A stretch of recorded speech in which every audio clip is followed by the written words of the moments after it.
ride, teach, inspire. This is the Dropping Next podcast, brought to you by the Canadian Association of Snowboard Instructors. Hey everybody, welcome back to the Dropping Next podcast. I'm Rob Whelan alongside Geneviève Pilotto here on episode 11. And we are solidly into our off season now, and a time when we should probably start thinking about training for next winter. But I'll guess that not everybody is. So that's what this show is all about. And we have CASI Alumni John Smits in the guest spot today. And I'm going to turn it over to Jen to introduce John. Hi, everyone. Hi, Rob. Hi, John. John, welcome to the show. Super stoked to have you here with us today. John currently lives in the UK. He's a CASI colleague, level 4 evaluator, former regional coordinator of Alberta and BC, technical committee member for a number of years, and he is also a bachelor's of sport performance and physical activity and a certified personal trainer. Am I missing anything, John? No, that's most of it. I'm sure there's a few other names people might use, but yeah, that's most of it. Nice. So jumping into this episode here, just kind of want to introduce how we're going to go about it. This isn't really intended to be like a how to train or how to work out like tutorial. It's going to be more kind of things to think about, processes, groundwork, goal setting, all around the theme of training, just to kind of either strengthen the program you're already on or to help you develop from the ground up.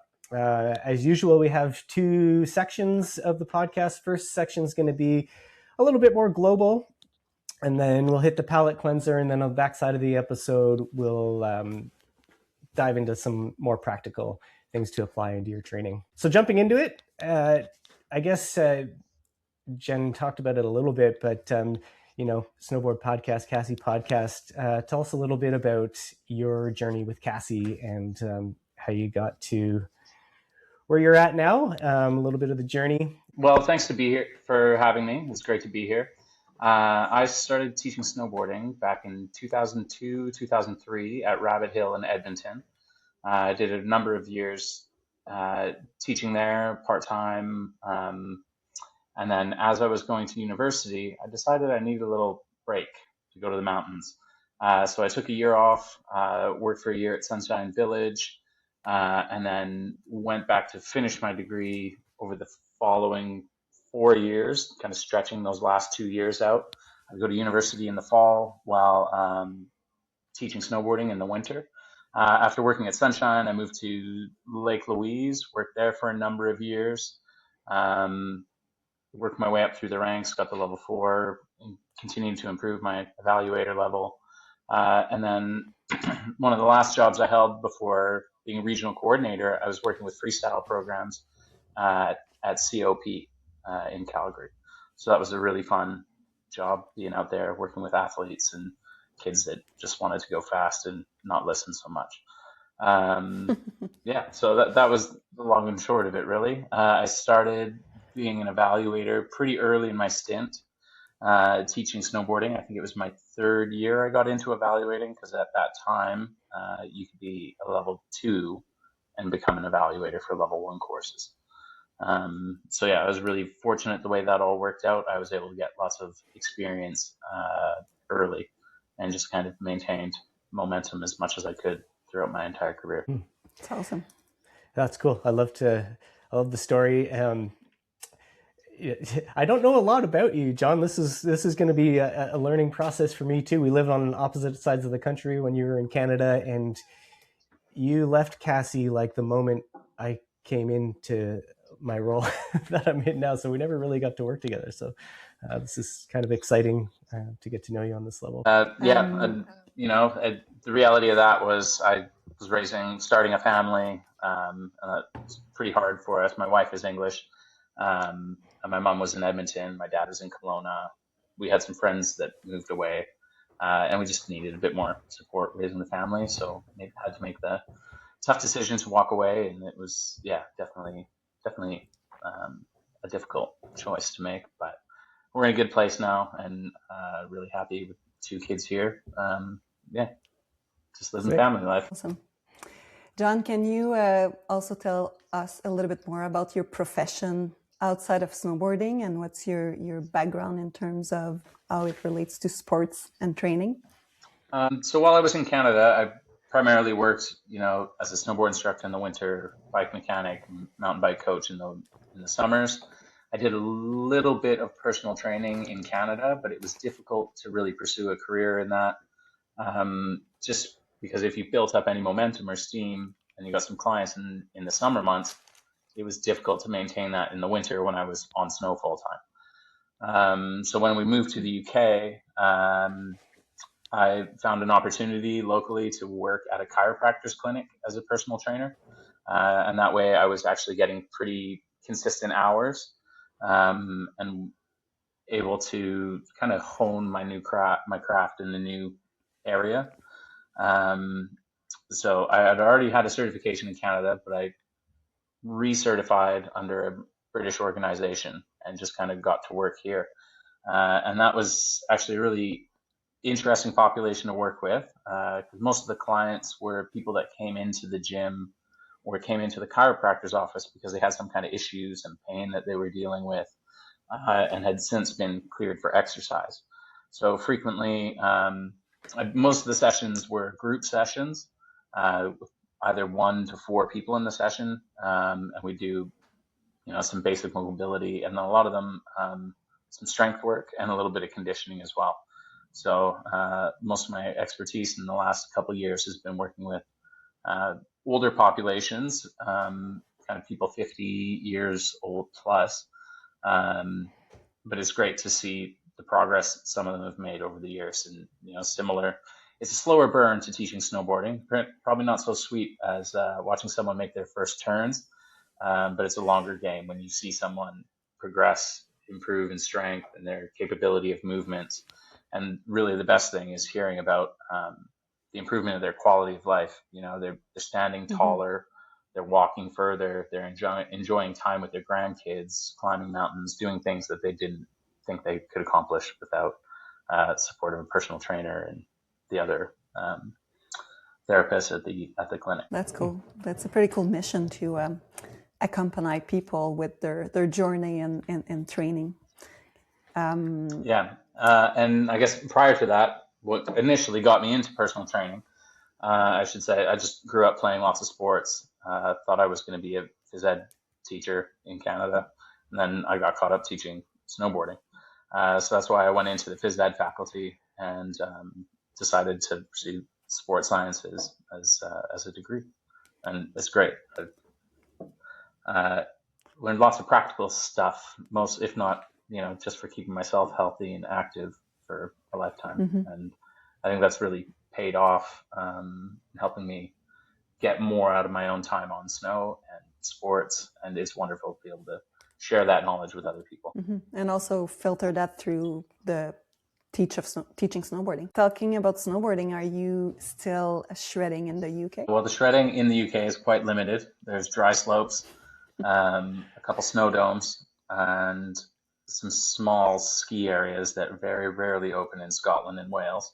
I've done one session at a snow dome, but I've been fortunate enough to make it over to Europe for a week or two every year for the last few seasons. So I've explored a few different resorts in France and in Austria. So that's been lots of fun, exploring new resorts and experiencing European ski culture. Nice. And some good food. Yeah, that's the primary culture. Yeah. I guess that's one of the things that we miss the most from you in our CASI meeting is your food review. I'm just going to say it there. Rob, you can keep it. I think it's legendary. Yeah, I know how to order for the table. It's a special skill you develop over time. Yeah, that's like the thing I like the least when we go out as a group. I'm like, oh, please let somebody else order. Especially sushi. I feel like I can pretty much nail that order. Nice. So, John, I plucked this question from a virtual member session that you did back in 2022 alongside Jen and James about training. And for those of you who haven't seen it, I'll link it in the show notes because it's a really good practical resource to help you build on what you're going to learn today. What is your training philosophy? Well, that's interesting. I think I've only had to ever really define it in a setting like this. On that last call, a lot of times it's just something that sits up in the air. But I think there's a couple key phrases that I like to get across. And one is train with intention and play with purpose, which it just means to say when you're training, be present in the moment. It's time to put your phone down, focus on what you're doing, focus on the goals that you want to achieve in the session, and work hard. Do it with purpose. If you're just going through the motions, that's probably not going to get you the best results. And then when it comes to play, especially when it comes to training, I think that gives you an opportunity to apply these new capacities in a real sport. Go out in the world and do something with your friends, whether that's a pickup game of basketball or riding a mountain bike, skateboarding, doing something that gets you outside and also challenging your fitness, but in a different aspect. But also in regards to training, I think it's important to know that we're humans and not robots, so you can't regiment everything you do in your training. You have to leave a little bit of improvisation where you can experiment, play around, just find different methods of moving to challenge yourself, whether that's swinging a kettlebell or dancing or doing yoga, trying headstands, who knows, just whatever. Yeah, I like that. Really. Keep it fun, right? Like if it's fun, you're going to be more inclined to do it. Yeah, definitely. Like that play factor, it's always something that's helped me recharge my batteries.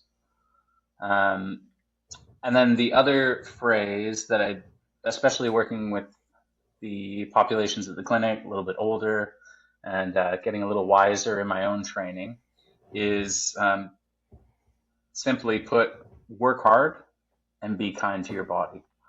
So it's important to work hard and, get through progressive overload where you're challenging yourself and getting better and better. But you have to realize not every session can be your best session. Sometimes it just has to be a good session. If you're really not feeling it, it's okay to take it easy, call it off. But in addition to working hard, you also need to rest, recover properly. So, hydrating, sleeping, getting good quality food into yourself, and just relax every now and then. And it's okay to have whatever dessert you like every once in a while, because that's really good advice. Well. I know that Jen's really good at that. We've talked about this, and I am not. Like, I'm good at pushing through pain and like to a stubborn level. It's like, yeah, I should be more kind to myself. Thanks for that advice. There's a certain amount of suffering that it takes to progress and improve, but you need to just do a little bit all the time. And I'm sure you've both experienced it, where you work too hard, you run yourself into the ground, and then all of a sudden you can't train for 3 days because your body's sore and it aches. And it takes time, like you said, Jen, to experiment and find out what your recovery limit is, and try and balance those things out, because really you want to be recovering a good amount. Like being a little bit sore when you start a session is good, but if you're achy and in pain all the time when you're starting a session, you're not setting yourself up for performance. So you've got to kind of juggle those factors of your intensity and how frequently you're doing it and how well you're able to rest in order to get positive outcomes from your training. Mm-hmm. Kind of links to my next question of how you would explain, like, what is a good foundation of a good training? Like, if you were to sum up a little bit the last few points you mentioned. That's a great question. Can be potentially very complex, but it doesn't have to be. Keeping it simple when it comes to basic health recommendations, they say you should generally be doing 2 to 3 resistance training sessions a week, full body resistance training sessions a week, accumulating like 2.5 hours of moderate vigorous activity like cardiovascular physical activity a week, or 75% of vigorous. So take those words for what you will, but that's just kind of a benchmark, like baseline, what they're recommending for general health. So if you are an athlete, instead of just thinking about those kind of recommendations, you also have to think a little bit more about something called general physical preparedness. So, and that includes strength, like we just discussed, cardiovascular fitness and conditioning, and mobility. I would say those three are kind of the base of the pyramid, if you will. But then beyond that, as an athlete, there's other capacities that you need to perform. So you need power, the ability to produce high force in short amounts of time, ability to have some speed, move quickly, and reaction time, all that. And then you also need a little bit of some physical literacy skills. So agility, balance, coordination. And those are kind of the main categories that general physical preparedness falls into. I'm sure other people may throw in additional things here and there, but for the most part, that's all encompassing what you need to, say, be training as an athlete.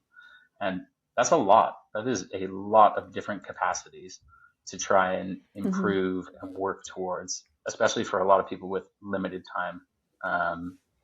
So that's where I think, as a foundation, probably strength, conditioning, and mobility, because those are the things that are going to allow you to pursue the more kind of sport-specific capacities, like speed, power, agility, balance, coordination. I feel like you were kind of getting to this, John, but can you talk to this in terms of like training specificity as it pertains to our audience, snowboarders? Yeah, so I think snowboarding definitely has some specificity, but I don't know that it's that different to lots of other sports.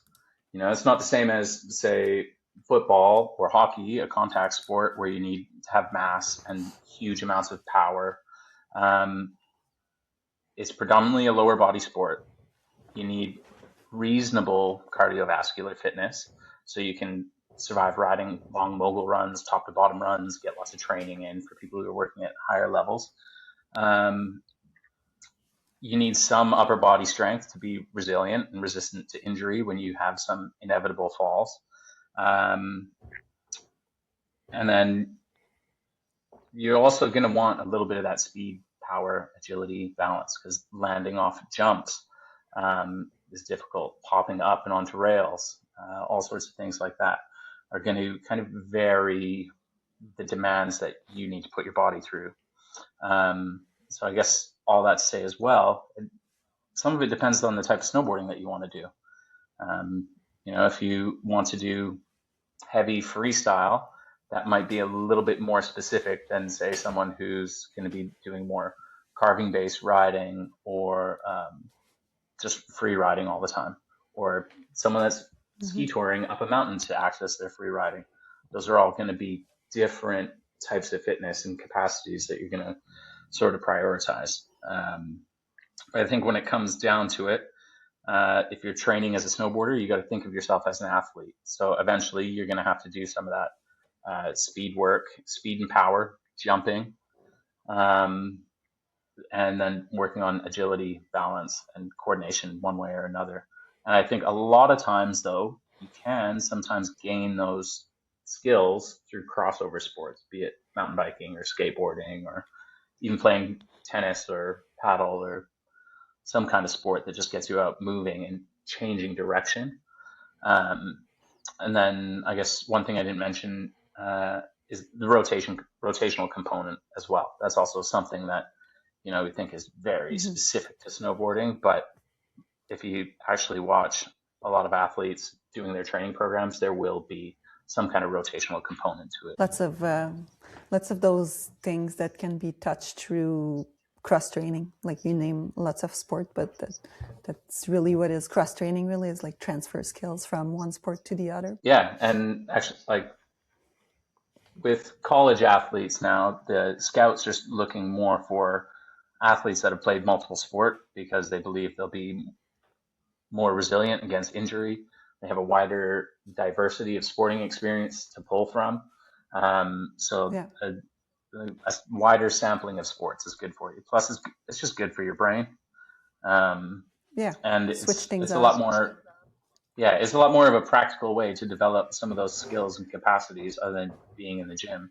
Because if you had to be in the gym all the time to 100% develop each of those, you don't have much time for anything else if you got a family or relationships to maintain, unless those are all built around the gym. So it kind of comes back to your few points you made about training philosophy, right? Like the fun one, doing lots of different sports is just fun. And you're going to yeah. get cross benefit. Like that's pretty sweet. Moving into like, maybe goal setting isn't the right word, but so we're in the North American off season right now. How are our goals going to change from like right now into the fall and then into the winter? Like the way we train, or just things to think about through those different seasons. Like, is it crazy to think about training for snowboarding right now? No, definitely not. I The know best the time to answer to start is this. right now, and the next best time is tomorrow. Yeah. So yeah, summertime, and I think the word you're looking for is probably periodization. How to schedule your training into different phases to match the different demands and goals of that time of year. It happens with all sorts of different athletes, and they'll even vary it throughout the week to give them, say, the best outcome come game day. But I think the summer is probably your best time to rebuild. Think yourself a little bit as a clean slate. You got to go back down to the foundations. If you have any injuries, now's the time to recover, put in the work on rehab, rest, and recovery. And then I think it's good to just build some strong foundations when it comes to strength and resistance training, as well as getting some of your cardiovascular fitness in, and then running mobility in parallel with all that. So, like I said previously, generally, I think most people, if you do 2 to 3 days a week of resistance training, full body sessions, kind of alternating exercises and the sequence a little bit, you don't always have to do the same workout every day. It's good to have a little bit of variety. That's probably a good start. And then, on non-resistance training days, or at least typically 6 hours apart from your resistance training, doing some cardio, getting your heart rate up a little bit. The buzzwords now are like zone 2 fitness, working on that's basically where you're exercising. You can have a conversation, but you're challenged a little bit to have that conversation. And then as you push higher intensities, you say a higher zone 3, 4, 5, it gets more and more challenging to talk.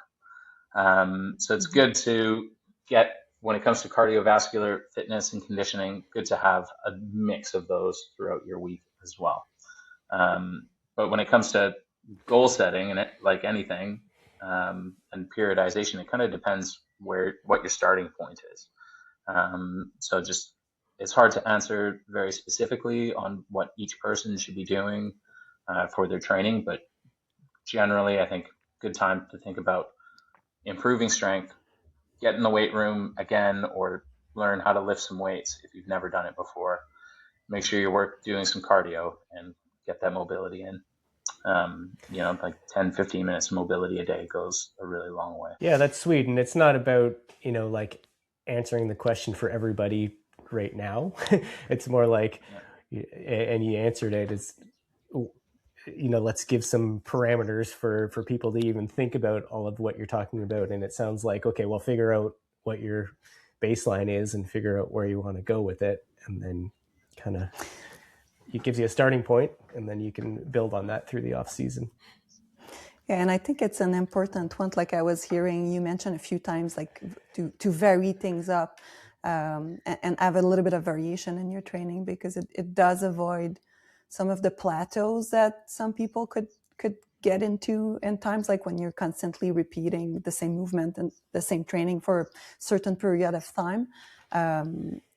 I know when I got coached for different sport, especially for trail running, like this was a big thing. Like there was periodization of, okay, in the off season you're going to do that, and while you're going to be doing snowboarding, you'll be doing more like zone 2 runs, recovery runs, and things like that.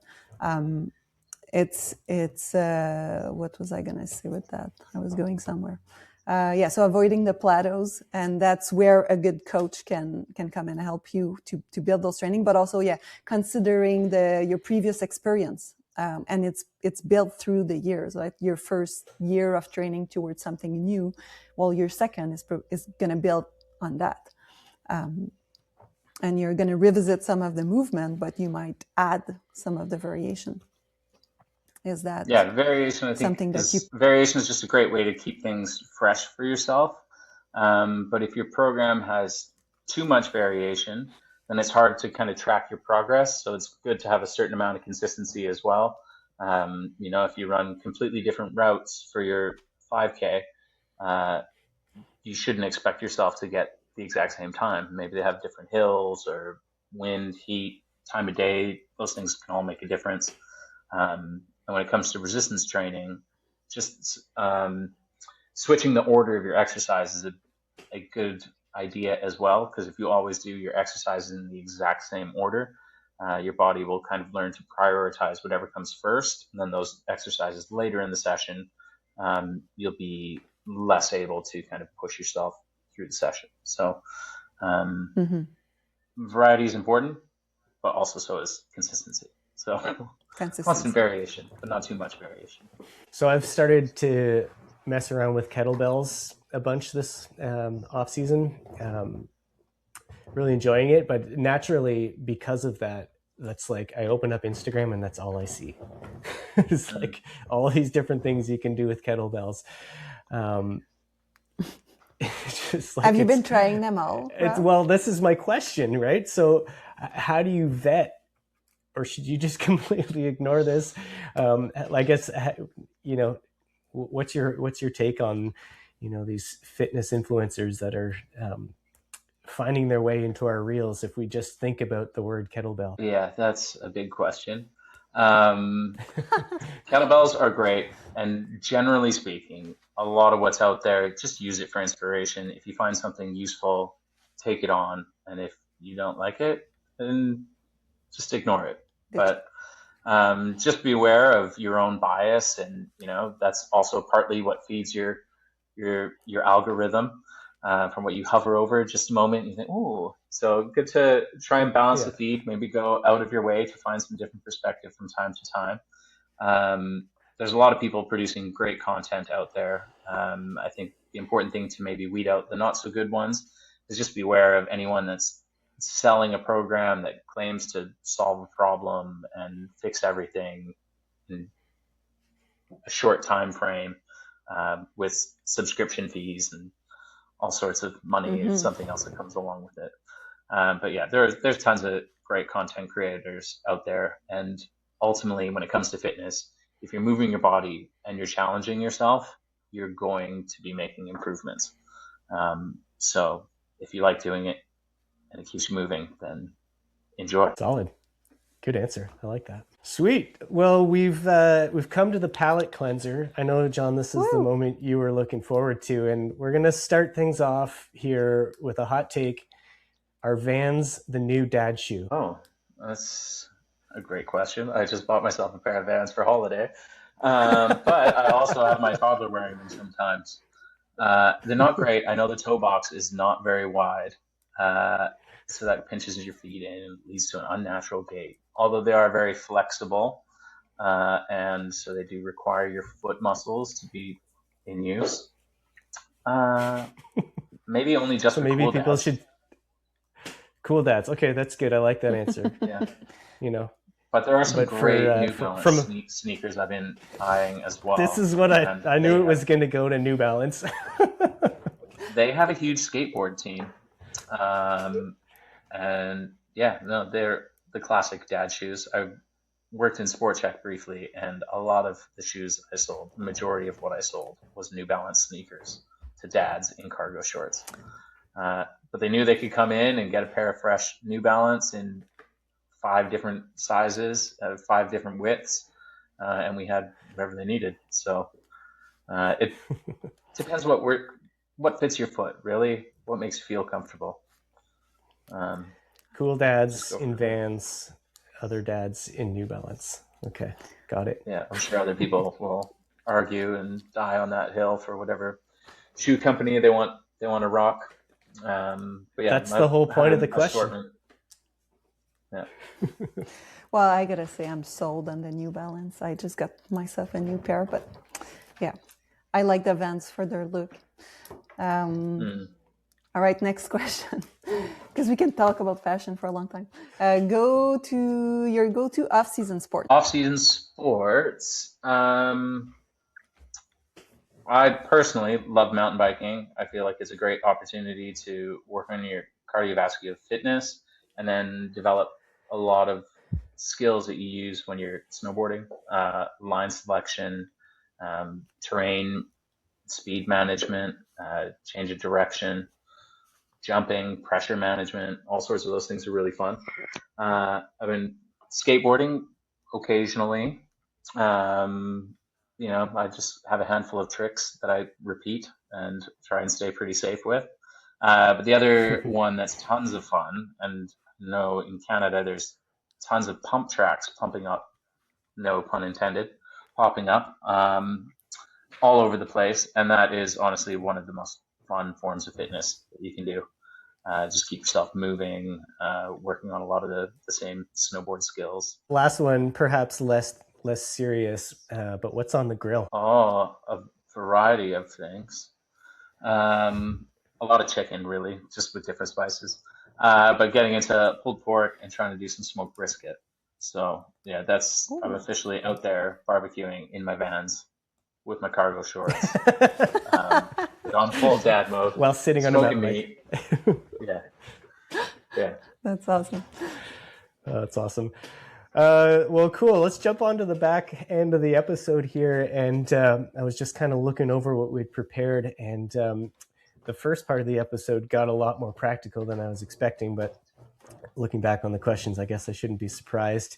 So we'll kind of ask the questions anyway, and maybe it'll inspire some extra to the previous answers. But so we're coming out of the season. We've developed a lot of strength, very specific strength to snowboarding, whatever type of snowboarding we like to do. So I guess coming into the off season, how do we keep that base, or should we even focus on that base at all? Yeah, I'd say it's tough because people usually fall into 2 camps. They either are feeling great if they have time to be kind to their body at the end of the season, or sometimes people just are trying to make the most of it and actually squeezing everything they can out of the last bit of the season. And I know oftentimes I've ended up feeling sore and tired at the end of the season, in which case rest is really important. But then just getting back to it and staying active and being busy. Get into your summer hobbies and activities, but realize where that maybe causes your fitness and sports bias. So if, say, you're just really into road cycling, then you might be limited on some resistance training. If you are, say, big into going to the gym, but you never work on your cardio, then maybe that's something that you have to maintain. So it's just a matter of just doing a little bit of a self-assessment and finding out like what feels good, what activities do you like doing, and how can you balance your training to get some of the things that those activities aren't going to provide for you. Yeah, that's an awesome answer. I kind of, when I was thinking about this question, was more in line with we've built up strength, but I think probably more often than not, the scenario that you painted there of coming out of the season somewhat injured is probably the more likely for most people. And so I think that there's some good takeaways in that answer. You said that the best time to start training for snowboarding should be like tomorrow or today. But what about like an ideal time frame that you would recommend when someone finishes their season? Where would be the ideal time frame to start training for the next season, considering some resting period? Depending on how sore and the issues you have going on from the season, I would say a couple of weeks. If you're taking 2 months off and just like cracking beers on the boat and enjoying the sunsets, that's probably going to take its toll on your body. You can recover fitness, and once you have achieved a certain level of fitness, your body does tend to recover that faster than the first time you gained it. But it's good to get right back into the swing of things, but just start easy. You don't have to start setting personal records when you get back to training. Like I said, be kind to your body. Part of that comes into anticipating how well you're going to be able to recover. And what I've experienced myself and seen other people do as well is their work capacity in a given session will far outpace what their recovery ability is. So you might be able to go in and put a hero's effort into a session, but then you're not going to be very useful for the rest of the week, or at least for a few days. And if that's where you think you're going to be, then I would just take it easy, ease into things rather than just trying to set personal records. And, as things progress, as the season gets closer, you can start thinking about really ramping up that intensity and getting a little more sport specific as you are heading into the season and progressing through the season. You can maybe taper things back down. Just be kind to yourself, start easy, and work your way into it. You talked about tapering. What would be kind of an idea of a time frame you would advise someone to take before the season, like for their tapering period? It really depends. And if you're thinking about periodization in sport, you think about your major sporting events and where those are coming up. And you also have to kind of wonder what your life has going on outside of snowboarding as well. And the other element to battle is the weather. So say as the season approaches and you start to get into the season, you probably would want to reduce your intensity a little bit, or maybe keep the intensity but reduce your volume. So do fewer sets, fewer runs, just basically trying to maintain all the gains that you made over the summer. So if you were training, say, 3 or 4 sessions a week in resistance training, you could potentially back that down to 2 to 3. And if you were doing, say, 4 or 5 work sets, you could do 3 work sets, and just kind of pare things back a little bit so that you have the energy going into the season. And then if you find, okay, I'm snowboarding a lot and I'm training a lot and things are both going all right, then you can maybe try and nudge them up.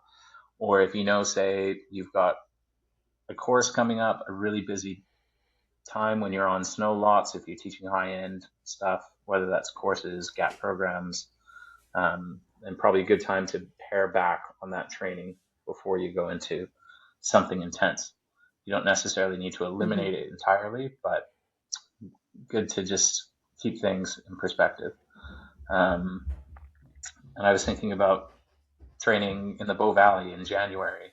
It's cold and it's a long season, so you can afford, because you're not snowboarding as much during the day, you can afford to maybe ramp up some training in that time frame, just knowing that you're not going to be exhausted as much from being on snow for long days. So I was thinking about the types of people who might be listening to this or watching this episode, and put together some scenarios. We've spoken to some of this already, so the answers can be kind of quick, but I have 4 different scenarios here that we can chat about. The first one is case someone who's brand new to resistance training, never set foot inside a gym, never lifted a barbell. Where should they be starting? If you're really apprehensive and nervous, I would say good idea to book in a session with a personal trainer. If that's not feasible for you, it's all right. The internet's got tons of resources. I would say for most people that are athletic and have no real movement issues, it's good to focus on the major compound movements or lifts.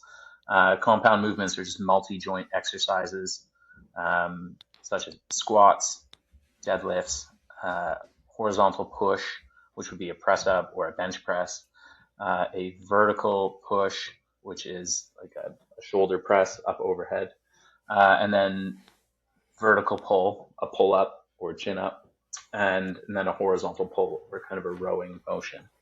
And then add to that maybe some lunges. And those are kind of the primary ways that the human body moves against load and produces force. So that will, if you just focus on learning those movements and progressively doing more reps or more weight or a combination thereof, you'll be headed in the right direction for sure. But at the same time, lots of the gym equipment that's out there. If you just work your way through the circuits, the various different machines, figure out how to get it set up for yourself, you'll be doing all right. If you do 2 to 3 working sets, 12 to 15 reps is just a kind of convenient number from a time management perspective. And the important thing when it comes to resistance training is you need to be training towards failure. For a long time, people used to say you have to reach absolute failure. But you just have to basically push really hard past where you normally think you can, to the point where everything really slows down, you're straining, you're making ugly faces, and then you really can't move it again. Now, it's much safer to do that on some exercises, machines where there's safety stops and everything, than say a back squat where you've got the barbell on your back. And that's a lot more of a dangerous scenario where you have to work up to things progressively, have spotters, stop blocks in place, different things. So there's a lot of safety education that goes around that. But yeah, you work on your main compound movements and work hard, and you never really know where failure is until you reach it. So you have to reach it a few times to know what that feels like. And then the general recommendation is now saving 1 to 2, they call reps in reserve, where you think you could have done one more, but you cut it just short of that. And the idea is, by not going all the way to failure across the week, you actually, because you're slightly less fatigued, you're able to accumulate more total volume as opposed to just running yourself into ground all the time. Cool. Solid answer. I almost didn't ask that question because we've spoken to it a couple of different times in different ways, but you gave us another variation on that answer, which was really good. Another scenario. So time is limited. How can we fit a workout in? Well, there's a couple different ways. One idea is called greasing the groove, which is, every time you get up to go to the bathroom, make sure you do 20 squats or 20 lunges or press ups, or you have a chin up bar in the hallway, and when you walk by, you just do 2 reps or 3 reps, something that's manageable, and you just try and incorporate the fitness somewhere into your life, where it's not totally derailing your day. Or the other method that works really well is just by using supersets or circuits, where you essentially perform one exercise and then another exercise and then another exercise, taking minimal rest in between. You recover as much as you need to. And because you are doing one exercise after another, it manages to keep your heart rate up just a little bit, but hopefully not, super high. It still should feel somewhat manageable. And the best way to do that as well is make sure you're alternating which muscle groups that you're using. Say doing an upper body exercise and then a lower body exercise, or a press up and then a pull up and then a squat, or something along those lines. Kettlebells, a great way to do that. There's tons of ways you can incorporate different kettlebell exercises into a little circuit. say doing 10 reps of each exercise and rotating through 5 rounds. That might take you 12 minutes. And you've got 8 minutes to split between a warm up, some mobility, and cool down. So, and then there you are. You're in and out. You got your exercise done in 20 minutes. So there's lots of ways to do kind of small things like that, and adding in tons of variety. Those exercises, I think, are a lot of fun to plan and to just set yourself a goal and see what you can make it through. And then you can adjust here and there. That, oh, that was too hard. I'm going to adjust that. Maybe do a few less reps, do more reps, and just kind of play with the different parameters in it as you go.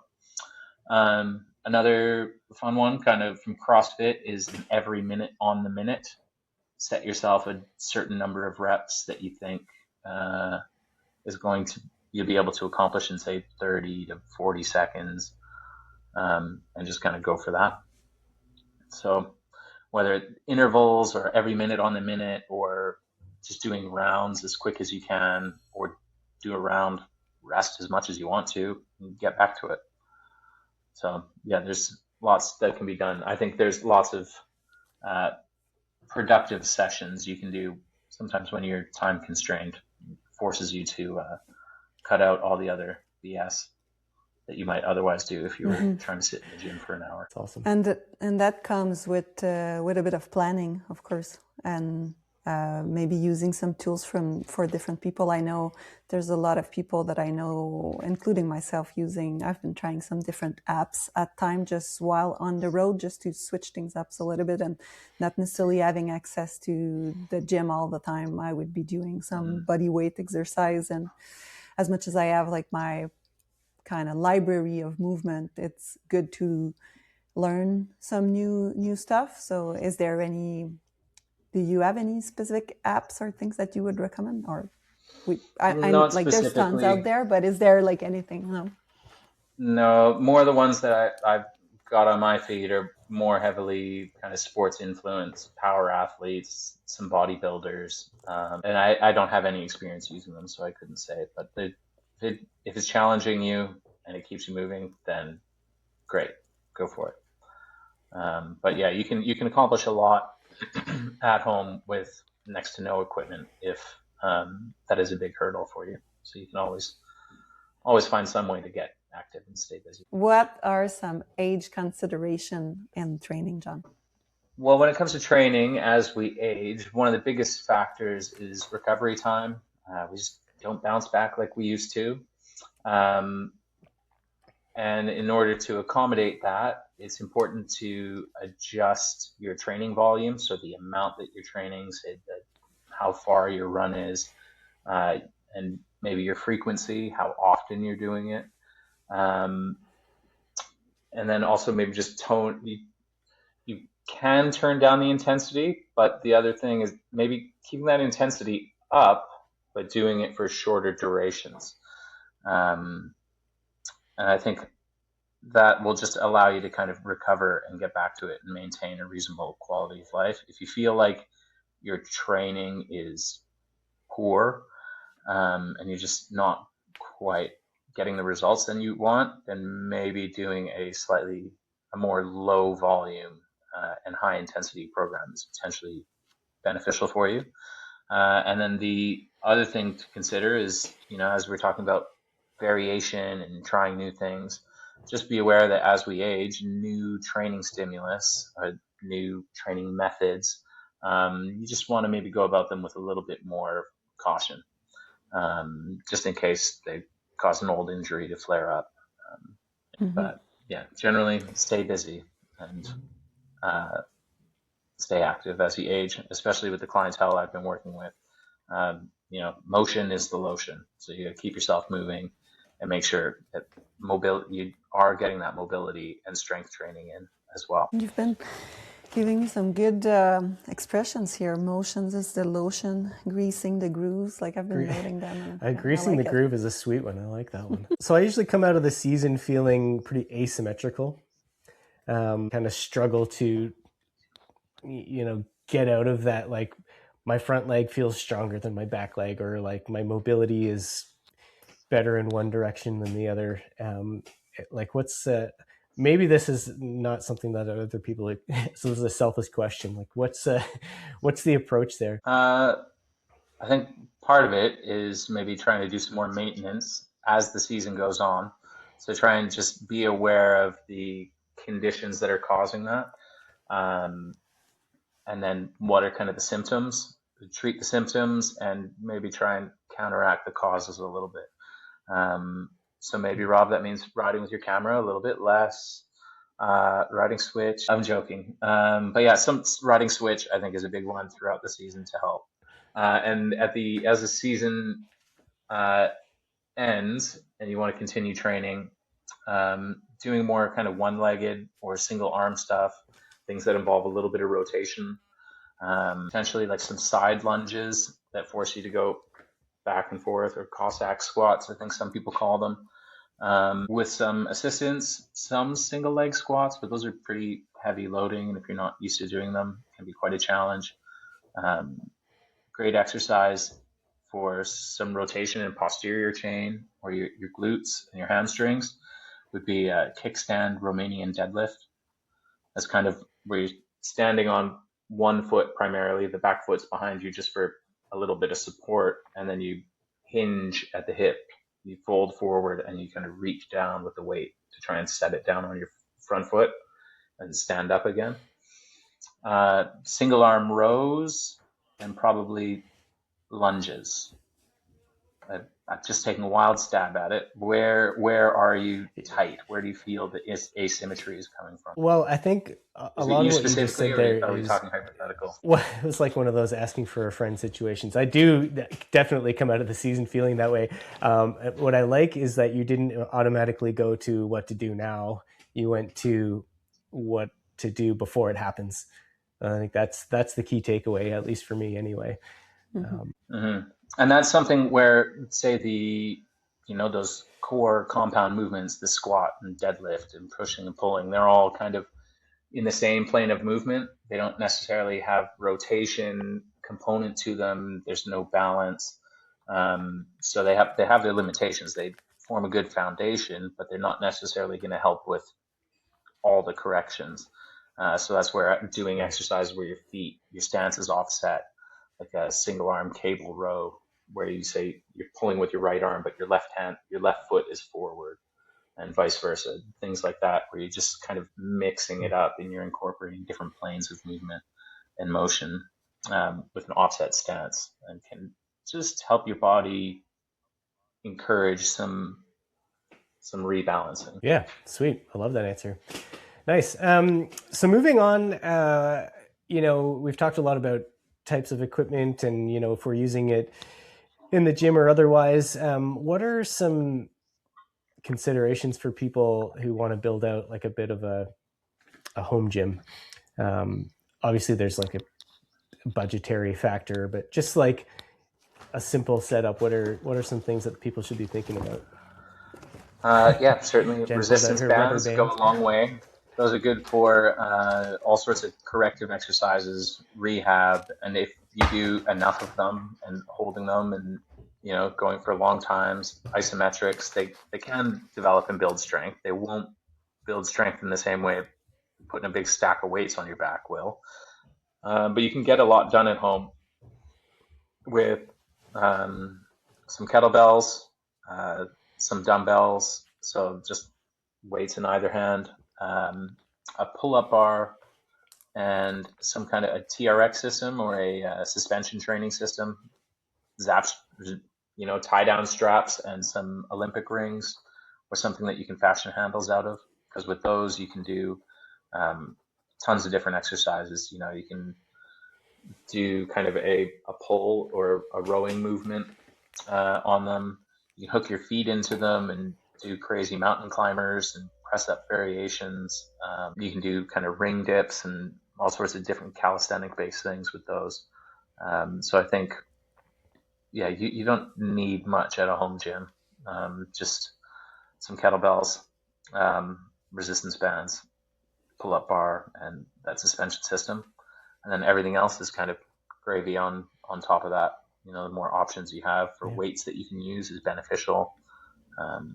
But how much do you want to spend really? Because People Yeah, make totally. some pretty Well, that's nice good. That's a home good gyms. answer.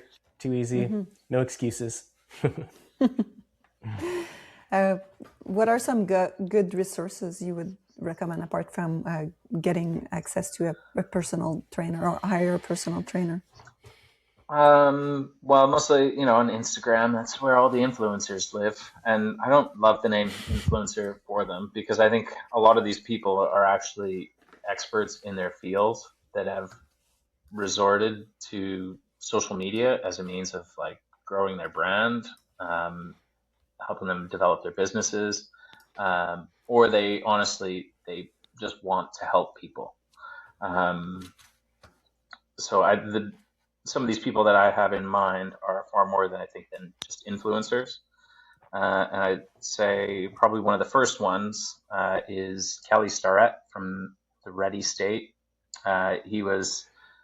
He's got a PhD in physiotherapy. He was one of the first 50 CrossFit gyms ever open worldwide. And his big thing is just mobility. You should be able to use a comprehensive resistance training program almost as a screening tool. And when you get to an exercise that you can't do or an exercise that causes pain, you need to kind of reverse engineer that and figure out why that happens. And you can treat a lot of those things yourself if you have some of the know-how. So he talks about foam rolling and stretching and basically giving athletes and people different tools to help heal themselves, which I think is a really cool concept. And he does some great work. Another person, maybe a little bit more tutorial based for resistance training stuff, would be Squat University is his Instagram handle.